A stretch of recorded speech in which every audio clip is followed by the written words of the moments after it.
American अध्यक्ष Donald Trump यांनी Iran-Israel युद्धात शस्त्रसंधी जाहीर केली। मात्र इराणनं सुरुवातीला शस्त्रसंधीच्या बातमीचं खंडन केलं।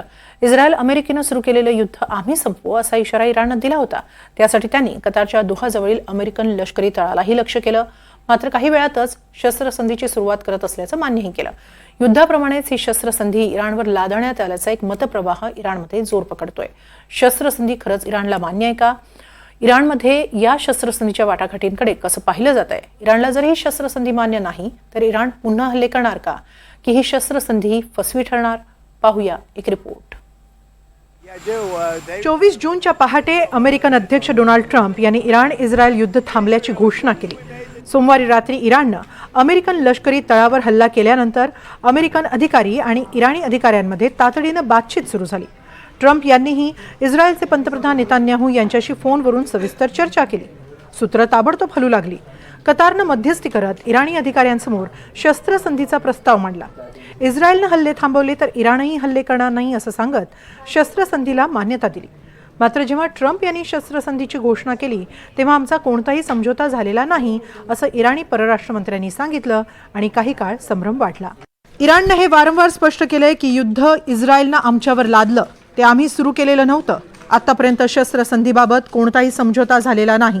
मात्र इस्रायलनं इराणवरील हल्ले पहाटे 4 वाजेपर्यंत थांबवले तर इराणही हल्ले करणार नाही। त्यानंतर आम्हाला कोणतीही प्रतिक्रिया द्यायची नाही। आमची लष्करी कारवाई थांबवण्याबाबत नंतर निर्णय घेतला जाईल। मात्र पुन्हा या ट्विटवरून घुमजाव करत इराणनंही आपल्या सरकारी वृत्तवाहिनीवरून शस्त्रसंधी केल्याची घोषणा केली। खरं म्हणजे ही शस्त्रसंधी घोषित होण्याआधी काही मिनिटं आधीच इराणचे सर्वोच्च नेते अयातुल्ला अली खामनेई यांची एक पोस्ट प्रचंड चर्चेत होती। त्यातून त्यांनी अमेरिकेला कडक इशाराही दिला होता। आम्ही कुणालाही दुखावलेलं नाही आणि कोणत्याही परिस्थितीत कुणाकडूनही आम्ही आमचा अपमान सहन करणार नाही। कोणाच्याही अपमानासमोर आम्ही झुकणार नाही आणि हेच इराणचं लॉजिक आहे। आता असा इशारा दिल्यानंतर ही शस्त्रसंधी खरंच होतीये की नाही या संभ्रमात वाढ झाली। तर काही इराणी नेत्यांनी ट्रम्प खोटं बोलत असल्याचं जाहीर करून टाकलं। दुसरीकडे इराणी परराष्ट्र मंत्री अब्बास अराक्ची यांनी पुन्हा सोशल मीडियावर पोस्ट करत हा संभ्रम संपवण्याचा प्रयत्न केला। पहाटे 4 वाजेपर्यंत इस्रायलच्या क्रूर कृत्यांना उत्तर देण्यासाठी आपले शूर जवान शेवटच्या मिनिटापर्यंत लढत राहिले। सर्व इराणी जनतेच्या वतीनं मी त्यांचे आभार मानतो। त्यांनी त्यांच्या रक्ताचा शेवटचा थेंब संपेपर्यंत लढा दिला आणि त्यांनी अखेरच्या मिनिटापर्यंत आपल्यावरील आक्रमण रोखून धरलं। एकूणच ही शस्त्रसंधी इराणचाच विजय असल्याप्रमाणे साजरी करण्यास सुरुवात झाली। इराणनं अमेरिकन लष्करी तळाला लक्ष्य केल्यानंतरच ही सूत्र हल्ली असा दावा करण्यात आला। शस्त्रसंधीची सुरुवात होईपर्यंत अखेरच्या तासापर्यंत इराणनं इस्रायलवर हल्ला केला असंही इराणी वृत्तसंस्थांकडून सांगितलं गेलं। अमेरिका आणि इस्रायल या मोठ्या ताकदींपुढे इराण नमलं नाही अशा आविर्भावातच इराणमध्ये सेलिब्रेशन करण्यात आलं। तर एका वृत्तपत्रात तर अमेरिकन अध्यक्षांनी इराणपुढे शस्त्रसंधीची भीक मागितली असाही दावा केला। काहींनी तर इराणवर ही शस्त्रसंधी लादण्यात आली असा दावा केला, कारण इराण दोन्ही ताकदींना सडेतोड उत्तर देत होता म्हणूनच ही शस्त्रसंधी झाली असंही इराणमध्ये सांगितलं गेलं।